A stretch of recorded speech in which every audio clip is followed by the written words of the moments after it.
Hi everyone, this is Morgan, and in this video I'm going to walk you through setting up a home studio for alternative photographic processes.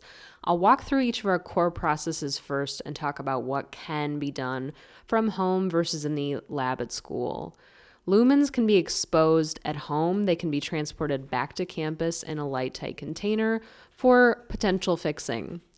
The whole cyanotype process can be done at home if you have transported chemistry home.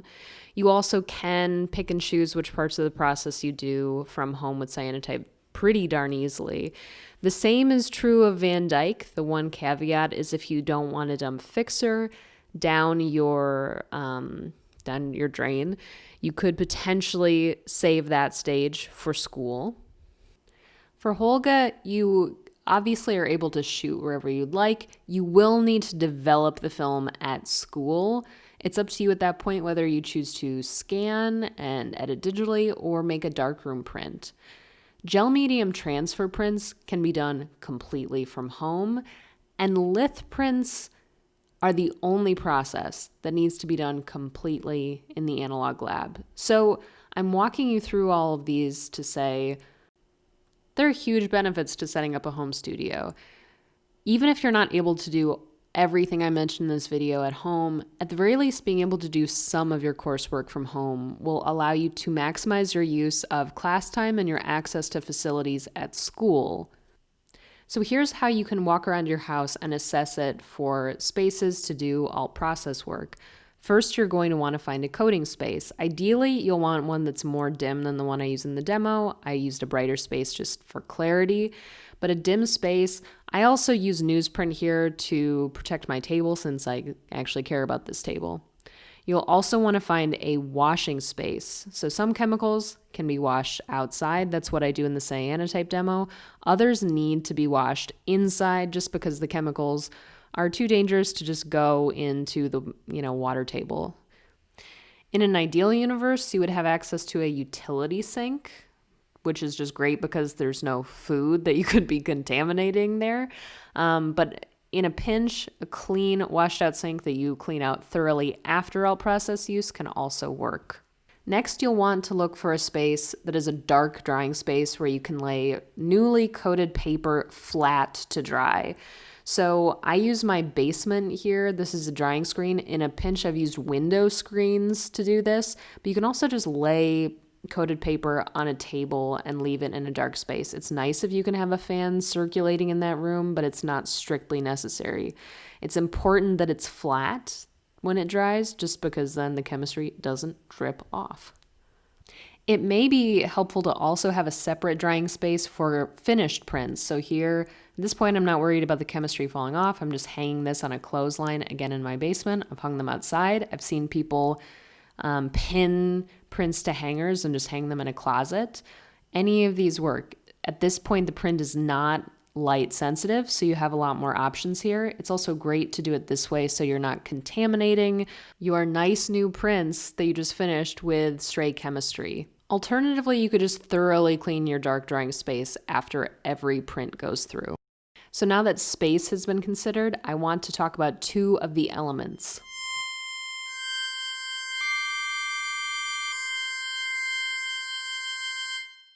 So we have a bunch of UV sensitive processes that rely on the sun and are developed at some stage or washed using water.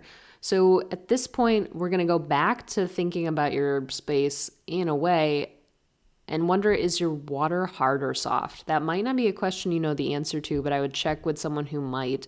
If your water has a lot of iron in it, it might interfere with some of the processes. Van Dyke, for example, if the water is too iron-y, it just won't wash properly. If you're worried about your tap water being too hard, you can always just use distilled water. This is a distilled gallon of water I got from the co-op. They refill it for cheap. It could come in really handy for this course. Moving on from water to sun, it would be great to spend some time over the next few days just studying when and where you have direct sunlight in your yard or in your immediate neighborhood. In general, exposures that happen between 10 a.m. and 3 p.m. on bright days with minimal cloudiness are the most successful. You will see in demos, I sometimes have to expose on partially cloudy days. You can get away with it, but in an ideal universe, between 10 and 3 on a sunny day. Another concept I want to just briefly touch on is solar noon, which is the time of day where the sun is highest in the sky.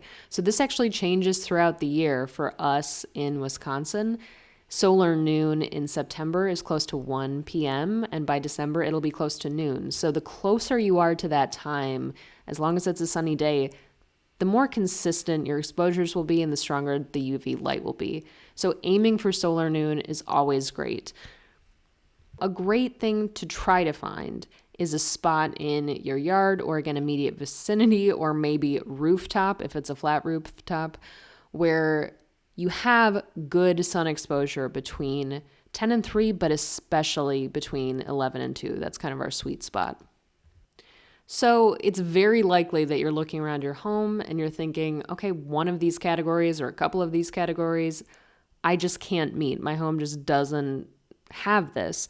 And that's totally fine. That's not a big deal. Your home does not need to be an immediately perfect alternative process workspace. It's more important for you to assess this and figure out, okay, well, what do I need to really use at the analog lab? What will I be able to do at my home? What processes might be challenging at home? So now that we've looked through the space, the next thing I want to talk about is materials you would need to create your home studio. So the first few are for just personal safety and comfort.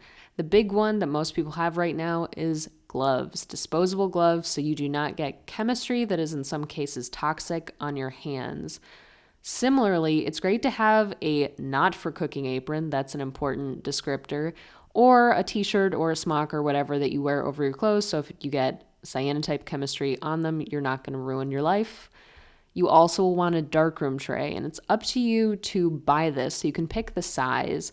Getting an 8x10 tray is the cheapest option, but you also want to consider what size of paper you'd like to work with, what size of prints you would like to have. So remember to factor that in. A slightly bigger tray is not way more expensive. You will also want to buy a foam brush for each process, so you don't want to cross-contaminate brushes. That's very important. I'm recommending foam brushes just because they're inexpensive and work well. If you wanted, you could also use a Hake brush instead, but you'll see that the minute I get my foam brushes, I label them by process, so there's no danger of cross-contamination. I like using 2-inch wide or 3-inch wide brushes. This is actually a 3-inch and a 1-inch together in this shot. Next, you'll want to find containers for mixing chemistry. Normally, this is a find rather than a buy. I'm using an old Tupperware here that's just big enough for my foam brush to fit in. I use this for gum. For the cyanotype demo and a few others, you'll see I just used recyclable plastic containers that I had lying around, which also work perfectly fine. If you decide that you have a good dark drying space and that you're able to coat paper at home, you'll probably want to buy small dropper bottles. These are good for transporting chemistry, in particular cyanotype and Van Dyke chemistry, so that you can not only obviously transport the chemistry safely, but measure it out using the dropper tops. Cyanotype and Van Dyke actually ask you to measure by drop, so this is super convenient. Also, these bottles are available at the co-op in town, and they're pretty inexpensive, so I would encourage you to look into this. Some students may prefer to just use small bottles they have lying around, as long as they're thoroughly cleaned out. I've seen students transport chemistry in travel shampoo bottles, and again, as long as it's thoroughly cleaned out, maybe a couple times, that's fine. But you might want to buy droppers, from a drugstore. The kind with the thinner tips work best. For the gel medium transfer, you will want to buy regular gel gloss, which is available at our local art and design supply store.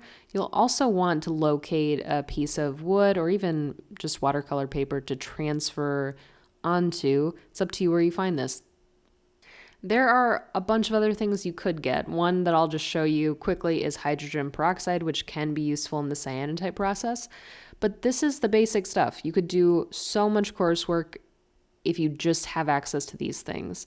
So where I'll leave you is just setting up a home studio can be done slowly, gradually. You can figure out what your space can handle, but I would encourage you to start dipping your toe early on in the semester and thinking about what can be accomplished in your own space. Sometimes with tough processes, this decreases a lot of people's stress. Thanks for making it to the end, everyone. Good luck.